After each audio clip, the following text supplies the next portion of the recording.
శ్రీ గణేశాయ నమః. శ్రీ జ్ఞానసరస్వత్యై నమః. శ్రీ గురుభ్యో నమః.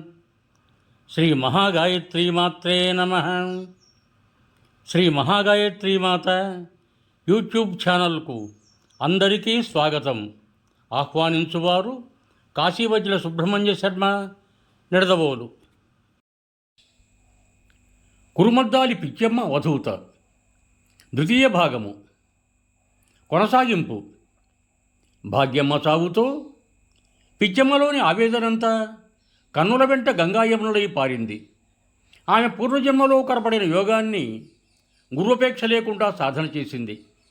తాను సంపాదించినదంతా పంచిపెట్టి మరొక గోనెపట్టా చుట్టుకున్నది. ఇల్లు విడిచి రుద్రభూమిని ఆశ్రయించింది. పిచ్చమ్మ భగవద్ధ్యానం చేస్తూ పిచ్చిదాని వలె అటూ ఇటూ తిరిగేది.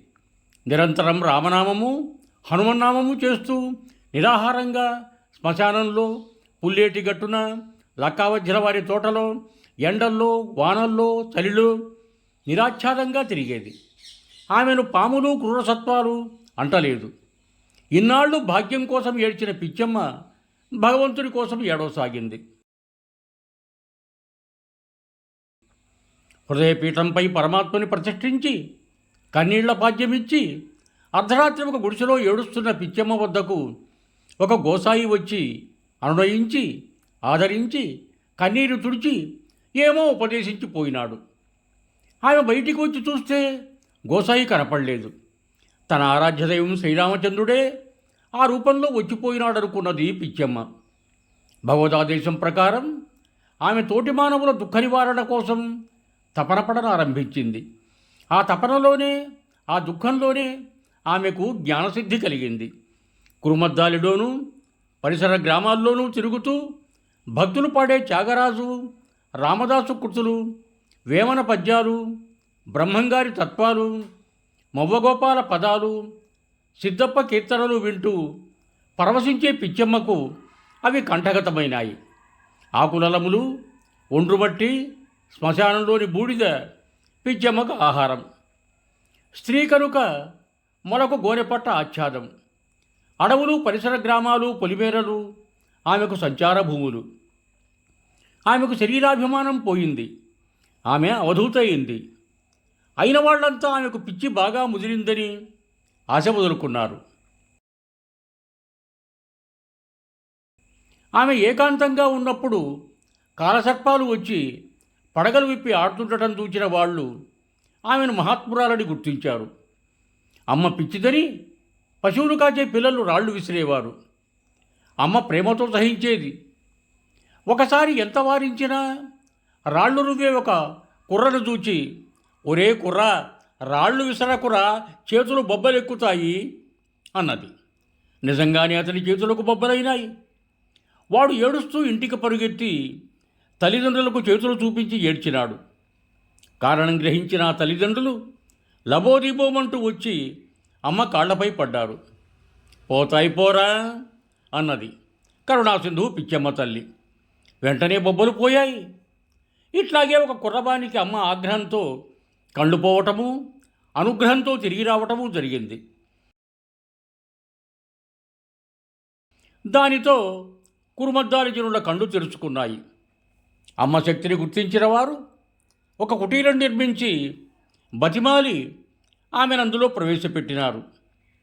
కాళ్ళు పడిపోయిన ఒక వ్యక్తిని బండిలో ఆసుపత్రికి తీసుకుపోతుండగా కుటీరం బయట నిల్చుండి చూచిన అమ్మ బండిని ఆపమన్నది.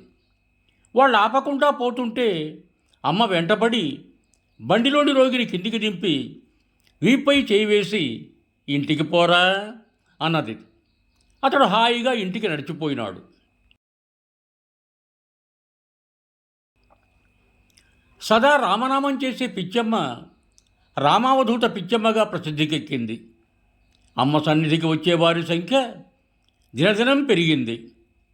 తత్వవిచారము పెరిగింది. జిజ్ఞాసులకు అమ్మ ఉపనిషద్ రహస్యాలు గ్రామ్య భాషలో చెప్పేది. ఆర్తులు, అర్ధార్థులు, రోగులు తమ గోడు చెప్పుకోవటానికి అమ్మ సన్నిధికి అధిక సంఖ్యలో వచ్చేవారు.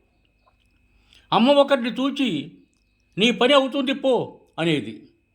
మరొకరిని చూచి నువ్వెంత తన్నుకున్నా నీ పని కాదు పో అనేది. అమ్మ అన్నట్లే జరిగేది. ఆ విషయాలు తనలోని జీవుడికి తెలిసేది కాదు.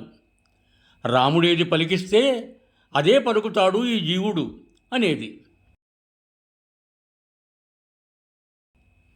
గ్రామాలలో కలరా వంటి అంటురోగాలు వస్తే అమ్మ నిరాహారంగా ధ్యానంలో ఉండేది. పిన్నమనేని నాగయ్య స్వహస్తాలతో అమ్మకు అన్నం తినిపించిన ముఖ్య సేవకుడు. పిన్నమనేని వెంకటమ్మ, వరలక్షమ్మ, మంగమ్మలనే గృహిణులు శ్రద్ధాభక్తులతో అమ్మను సేవించి ఆహార పానీయాలు సమకూర్చిన ధన్యులు.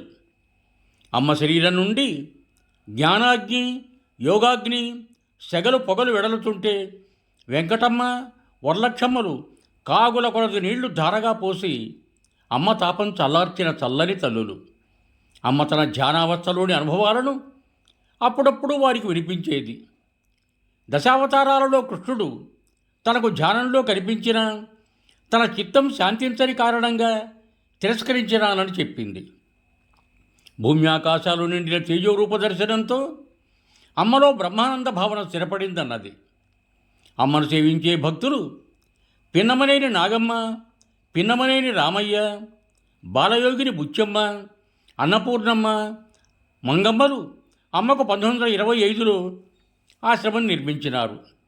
అమ్మ తపస్సుకు అనుకూలంగా సమాధి ప్రవేశానికి వీలుగా భూగర్భ భువనేశ్వరం ఏర్పాటు చేసినారు.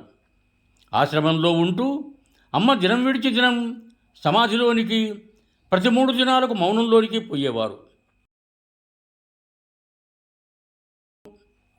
అమ్మ మహత్యం పండితులను, పామరులను ఆకర్షించింది. ఆమె సమాధి నుండి లేవగానే దర్శించుకున్న వారికి బాధలు తొలగేవి, సమస్యలకు పరిష్కారం లభించేది, సుజ్ఞాన బోధలు ప్రాప్తించేవి. అమ్మ ఒకసారి తన భక్తులతో, నాయనా, నా తపశ్శక్తినంతా ధారపోసిన ఈ లోకంలో పేరుకొనిపోయిన పాపాన్ని కడిగివేయటము సాధ్యం కాదు. కర్మానుభవం అనివార్యం. పూర్వజన్మ కర్మలను బట్టి సుఖదుఖాలు అనుభవించక తప్పదు. కర్మ పరిపక్వం కానిదే కష్టాలు తీరవు అంటూ కర్మ సిద్ధాంతాన్ని బలపరిచింది. తమ వద్దకు వచ్చిన వారికి సత్కర్మలు చేయండి బోధించేది. కర్మ పక్వమై సత్ఫలితాలు పొందిన వారు వచ్చి, అమ్మా నీకేమివ్వమంటావు అని అడిగితే, వీడికేమి కావాలా, ఆ నూయుతవు, ఆ గోడగట్టు అని ఆశ్రమ సేవ చేయించేది. మనుషుల ముఖాలు చూచి వాళ్ళ అర్హతలు చెప్పేది. అమ్మ అర్ధనగ్నంగా ఉండేది. కామసంకల్పం గలవాళ్ళు వస్తే, వాడి కంట్లో దోషముంది, నాకు దుప్పటి కప్పండిరా, వాడు వస్తున్నాడు అనేది. అక్కగారు ఇతర బంధువులు వచ్చి అమ్మను తమ ఇండ్లకు రమ్మంటే పోలేదు సరికదా.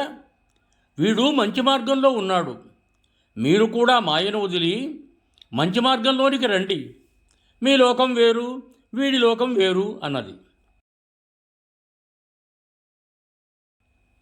పూర్వ జీవితంలో అమ్మ దగ్గర అప్పు తీసుకున్న పెద్ద మనిషి అప్పు చెల్లించడానికి వస్తే, వీడు ఎవ్వరికీ రుణం లేడు, ఎవ్వరూ వీడికి రుణం లేరు, పో అన్నది.